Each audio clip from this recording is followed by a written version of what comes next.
everybody, it's me, Lisa. I'm back with another episode of In Vino Veritas.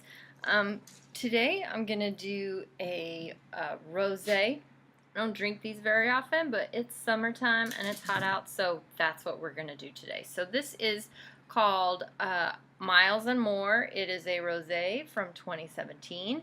So this retails for about $13 or $14. And let's see what we think of this, shall we? So, rosés are very pretty. I do like that about them. This one is no exception. I smell a tangy kind of fruit, like maybe an apricot.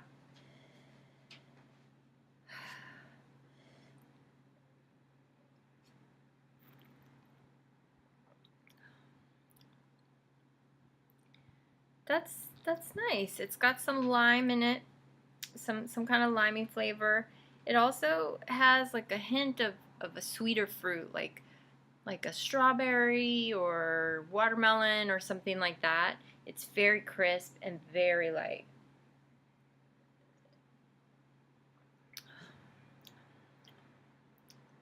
Yeah, I taste even more of that like strawberry, watermelon stuff, so I'm guessing that as this opens up, I'll get more of those than of the lime.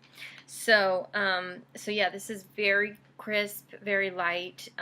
It's not as sweet as a lot of rosés are. It's more on the dryish side, which I personally love. And it's got some nice fruit in the finish, so it goes down real easy. I would probably, you could drink this alone, obviously, like I'm doing, or I could see this as like a little, almost like a picnic wine. You go out and you have, like cold sandwiches or something a little on the spicy side, like a gazpacho, or, chips and guacamole or something, like kind of an out by the pool. It's hot outside, cool and refreshing with the food and the wine, like cocktail shrimp, something like that, I think would go great with this wine. So I'm going to get into this a little more, and then I'm going to come back and tell you all the story. All right, so I'm back. This is good. Drink it. Let's do it. Now it's story time. So when I was a kid, I was a good kid most of the time. And there were occasional times that I kind of sucked, or maybe just didn't communicate as well as I probably should have. So, when I turned 16, I was free. I grew up in the country, so I had to get my parents to drive me everywhere. And then when I got my license, it was like a whole new world had opened up to me. And so I grew up in a small town where football is like the thing that you do on Friday night. And I was in the marching band because I'm a nerd, as I have previously mentioned. And as part of the color guard. So yeah, I carried one of those like flags. It was super sexy. And so after the game, my friend said, "Hey, let's go to Taco Bell." And I said, "Gosh, that sounds like such a great idea. Let me just call my parents and let them know. Then I'm going to go with you guys. And I'm going to drive." And this was in the days before cell phones. And it was not the days before answering machines, but my parents did not have an answering machine. They were kind of behind the times a little bit. So I called. There was no answer. I couldn't leave a message. And I was like, you know what? It's fine. I'm 16. And as long as I get home before my 18-year-old brother, everything should be totally cool. That's honestly what I thought. So we get in the car, and there's like 4 or 5 of us. And we go to Greeley, Colorado. Which, if you have not been to Greeley, Colorado, you're probably lucky. So, and our goal for the entire evening is to get to Taco Bell. And so we go, and like I tell my friends, I say, I don't really know my way around Greeley because I've never really driven around Greeley. So you guys are going to have to help me. And they're like, oh, yeah, don't worry. We know where we're going. It's fine. So I said, okay, cool. We're good. And so we're going, and my one friend is like, okay, like turn right here. So I turn right there. And then they say, turn left here. And so I turn left there.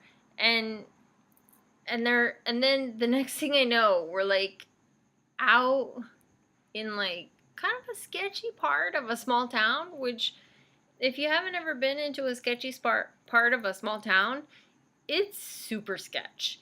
It's not just like a little bit weird, it's a lot weird. Because those are people who live on the fringes of the fringe. And I think, okay, guys, this isn't where we're supposed to go, and I don't see a Taco Bell anywhere. So we gotta go back. We gotta figure this out. There's no Google Maps. There's nothing. And so they keep kind of trying to like navigate me around town. And so we drive around town for, I'm not even joking, for 2 hours. And Greeley, if you're not familiar, it's not some major metropolitan area. It is a small town. I don't actually know how big it is. But, they have a university. They have a couple high schools. That's basically it. If I had to guess, I would say that Greeley is a town of about 100,000 people, maybe, tops. And so we are lost in Greeley trying to find the Taco Bell. And so we drive around. Finally, we get to the Strip, and that's 10th Avenue, which is supposedly where this Taco Bell is. And 10th Avenue is where all the kids cruise. And this is like a thing when I was in high school. And I don't know if kids still do this, but cruising was a thing back then. And I had never done it. So it was kind of like, yeah, we're going to go cruise 10th. Like that was the thing that you did when I was in high school that made you kind of like seem grown up. Or something, I don't know. And I get to 10th, and they're like, yeah, Lisa, just drive down, and then you'll flip a U, and then you'll drive back. And so I do that, and I realize that's literally all that cruising is. It's driving down the street, flipping a U, and then driving back up the street. And I'm just a stupid white girl, and I really don't understand what the point of cruising is. But there's all sorts of other cars full of people that are also flipping a U and then driving down and flipping a U again. So anyway, so I see the Taco Bell, and I'm like, oh my God, there it is. So we go in. We don't go in. We go through the drive-thru. And we get our order, and I'm telling you, that was like the best bean burrito I have ever had. It was amazing because I was so hungry, and I had been wanting to get there for such a long time. And so by now it's probably like 12:30, 1 o'clock in the morning, because this is after a football game, and we've been lost for quite some time now. And then we just got burritos and whatnot. And I will say that cruising 10th was an interesting experience. It's the only time in my life I've ever gone cruising, so to speak. And it was actually kind of boring, but interesting in a way that like people, like I've known people who like meet each other and get married as a result of cruising. It boggles my mind. I don't know how that works, but apparently it does. And so I get home very, very late. It was probably like 2 or 2:30. I'm 16, remember. And um, when I pull into the driveway, my brother's still not home. So I'm like, yeah, I'm cool. But then I see the lights are on and I think, okay, yeah, I'm not cool.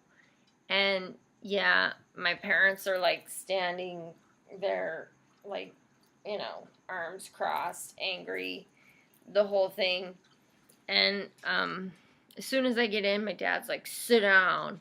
So I sit on the couch and, he's pissed. And I said, well, I tried to call if you guys got an answering machine. This is teenage logic, by the way. If you guys had an answering machine, none of this would have ever happened. I mean, duh, it's not my fault. It's your fault. Duh. How much does an answering machine cost? Like $75? Because I'm sure back then that's how much they cost. And he was not having any of that. And he was like, no, you should have come home right after the game because we thought you were dead in a ditch and blah, blah, blah, blah. And yeah, now that I'm older, I see his point. But at the same time, like, seriously, if you had an answering machine, none of this literally would have ever happened. So, I'm grounded.